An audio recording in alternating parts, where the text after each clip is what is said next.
All right. First, thank you all for being here. A little different setting than we had a week ago. And so I want to start off I want to thank our fans. We had a great crowd at the Man Trip and a lot of energy. Beautiful day. That helps too. And then I thought our fans turned out today for a non-conference game, especially after we didn't perform very well a week ago. And so really happy for them to stay behind our team, and it was a good atmosphere, and it was loud in the first half, and a lot of them stayed, and I hope they enjoyed the light show there in the second half. It's always good to win.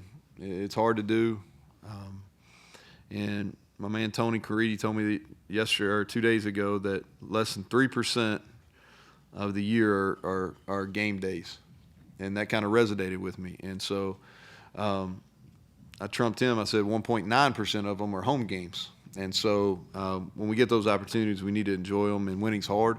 And I was proud of our guys for bouncing back. And Albany's got a good FCS football team, and they did some nice things.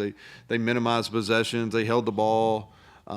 They did a nice job, and they're well coached, and the kids play really, really hard. And I thought they showed well on a bigger stage today, and they're going to win their share of games and be very competitive in the CAA. I'll start defensively. I thought our rush defense was really good. Our end of possession downs were good. We got off the field on fourth down, which was a positive. I thought Ben Cutter and Anthony Wilson were really active in the game. We didn't get any takeaways. We had our hands, Trot and Rod both had opportunities to get picks. And we got to play the ball down the field better. I think that's evident. Offensively, we really had 3 bad plays in the game, and the rest of them we kind of showed beginnings of what we're capable of being, which is a team that's balanced, that can run and can throw it. We got multiple weapons.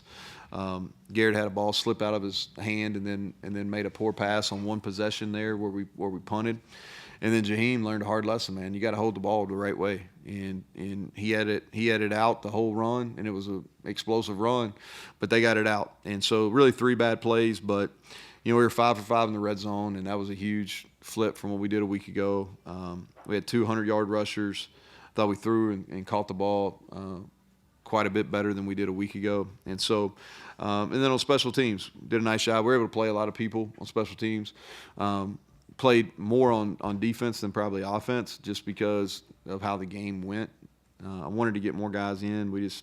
It was a fast game, which I know nobody in here is complaining about, but I'd have liked to play a few more people. So, but all in all, good win, and we're going to enjoy it, and then we'll get ready for the brawl. So, questions? Greg? Neal, start with the offense, specifically the offensive line. Seemed like they had their way pretty well. Your field view, how do you think the front played? Yeah, better. In a week ago, the numbers are a little deceiving because we had all those negative plays, but we really only had 2 negative rushing plays. And so I thought we were pretty clean. They tried to slant and kind of junk up the middle, but I thought we sorted it out pretty well. The only blitz we missed was a running back. That's the only time they got pressure on Garrett. And so a good day. And our expectations are high for those guys. We've got guys up there that played a lot of football, and we need them to continue to play at a high level and continue to get better. Had 7 different people find the end zone. How big is that for confidence with your playmakers? Well, it's good. I mean, I don't really care who scores. I'm more into just the scoring piece of it. But it's good for team morale. In these games, you want to get guys touches, and I thought we did a good job distributing the ball. The fact that we had 7 different score touchdowns is a positive, just because it rewards people. It rewards guys for working, and so I was really proud of Nico. I thought he had a nice drive there. I wanted to get him 2 or 3 more, but again, it was just kind of an odd game. It was really fast. We had fewer possessions than we normally do.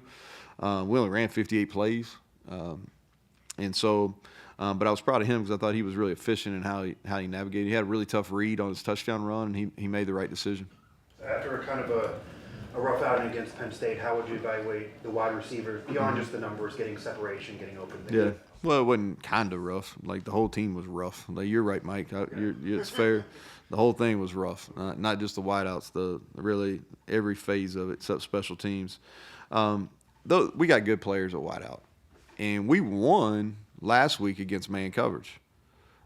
We didn't throw it as well, and we made some drops. but we won. Like if you go back and watch the film, like our wideouts won the whole time. You know, so when I'm watching it, when I'm frustrated with how they played, it's really more I was frustrated they didn't run guys off when it was man coverage in the run game because we'd had 3 or 4 more explosive runs and they know what to do. And then we had some drops and some 50-50 balls we didn't make in that game. That's where the frustration. But we won versus man. We won versus man today. We have the ability to win versus man against everybody we play. Now we're going to get tested next week. You know, watch Pitt a little bit, but I know Narduzzi and they're going to line up and they're going to challenge our receivers because that's what they do. So we got to continue to get better. But I was proud. I thought Jaden Bray made a really good contested catch there in the third quarter, and I thought the guys did a nice job. Defensively, on those downfield balls, does it seem like maybe some of the guys were trying to give up the home run ball, or what did you see on some of that? Well, I don't think they were trying to. Now we did, but I think we got to do a better job playing the ball in the air. You know, like we had the PI call and we were in coverage, but we didn't look back, so it's the right call. And then we had 2 other times where we didn't make the play down the field, really because we didn't have eyes back. We got to do a better job of just playing the ball in the air, and that's something we can continue to work in practice.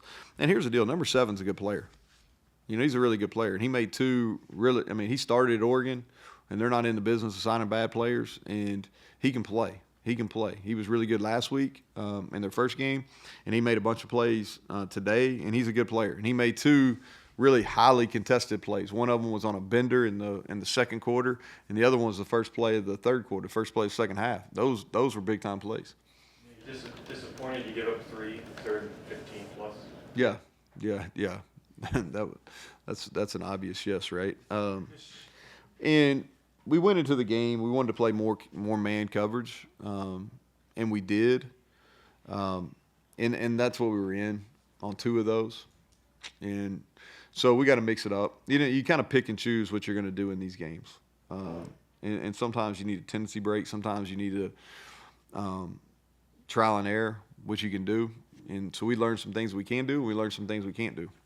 You weren't very happy with Garrett's reads last week. Your thoughts on his reads better today? Yeah, he just did a better job of being in control.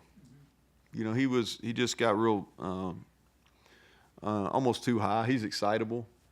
You know, I think you'll see that, and you got to be real careful because he does have high energy, and so I don't ever want to like put out that flame, but at the same time, he can't get overly high. He's got to continue to play within himself, and I thought he did a better job of that. And we did a better job of really talking about that as a week. You know, whether it's our sports psychologist, our staff. You know, and he did a better understanding. Listen, he is great. He handles the truth, the hard truth, and he didn't play as well as he's capable of playing last week. And he took that, and just like the whole team, like you got to own it, you got to learn from it, you got to grow. And we did that this week, and we got to continue to do that. Coach, comments on any concerns still on the secondary? Oh yeah, well, I mean, yeah, we didn't. I think I said that in the opening. We didn't play the downfield pass as well as we need to, you know. And they had 300 yards passing. And I think I said this last week too. Sometimes the stat sheet doesn't tell the story, but sometimes it does. And like 300 yards passing is, and we got to get better.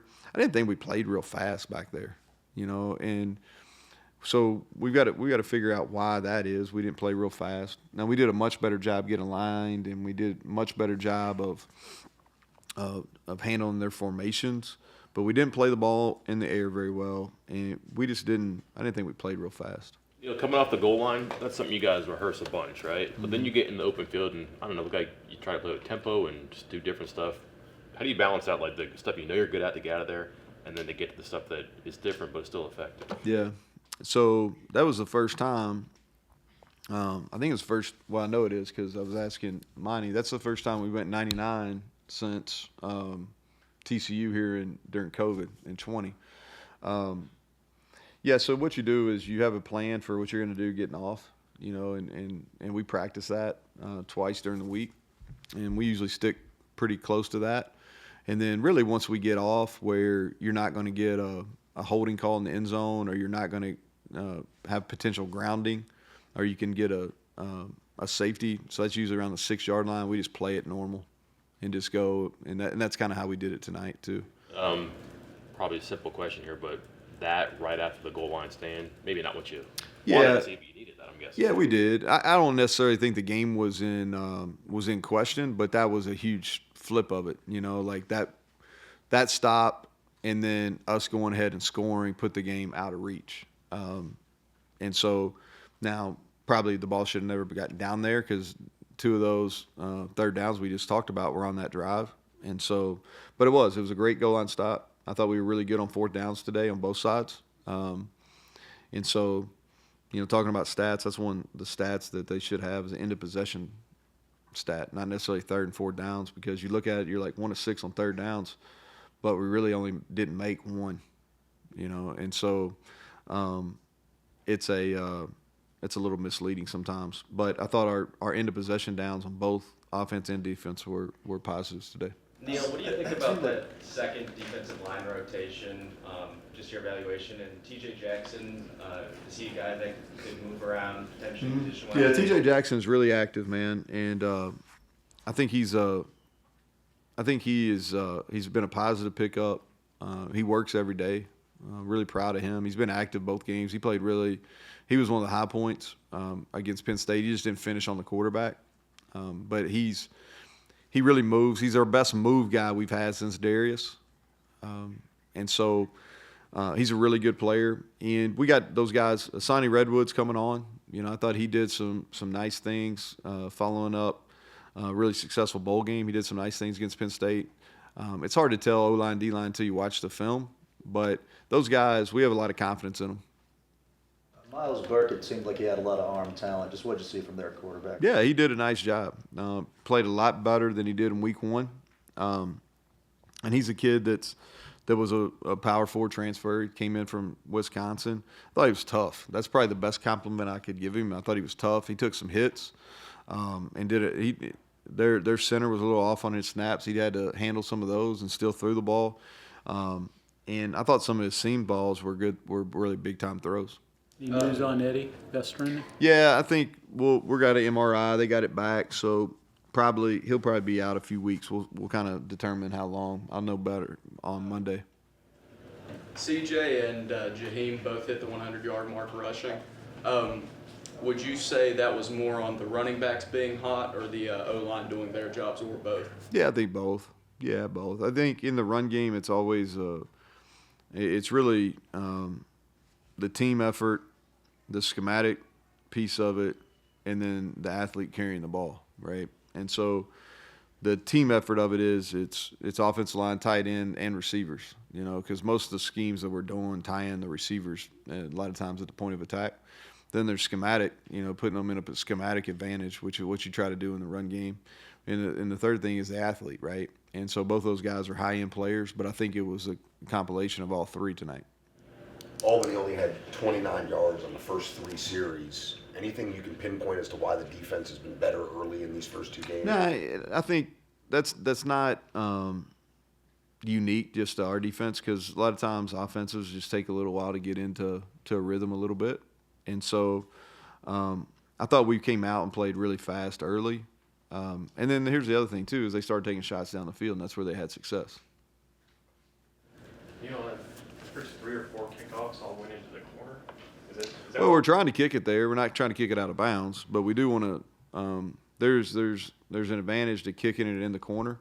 We really aim for the numbers. Is kind of if we could take the ball and place it down there, it'd be in the numbers.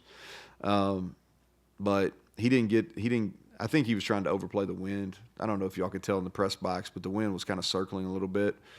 So when you're kicking toward the hospital, it was.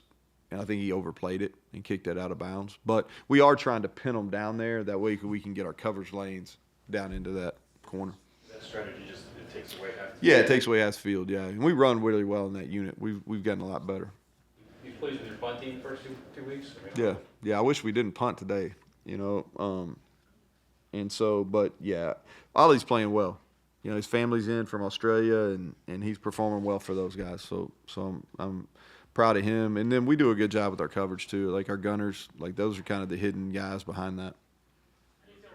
Newcomers at linebacker. Last week it was Josiah Trotter. This week it seems like Reed Carrico was all over the place. How do you feel that? How do they contribute to this team? Yeah, this is the best group we've had. We got more depth there. I thought Ben Cutter, I said that in the open, I thought he was really good tonight. And Reed Carrico made some plays on kickoff and on defense, so he's been a positive addition too. But yeah, that's the deepest group that we've had. Did Jordan get taken out on the sideline? He did. Yeah, so, well, he might have no more on Monday too, but like he did, and credit to him and our credit to our medical staff, because he really got hit hard on the sideline and really concerned. He went about a series, maybe more, where he didn't call the defense. Shadon called it, and but he got hit. Yeah, he got hit extremely hard. Okay, next coach. Yep, thanks.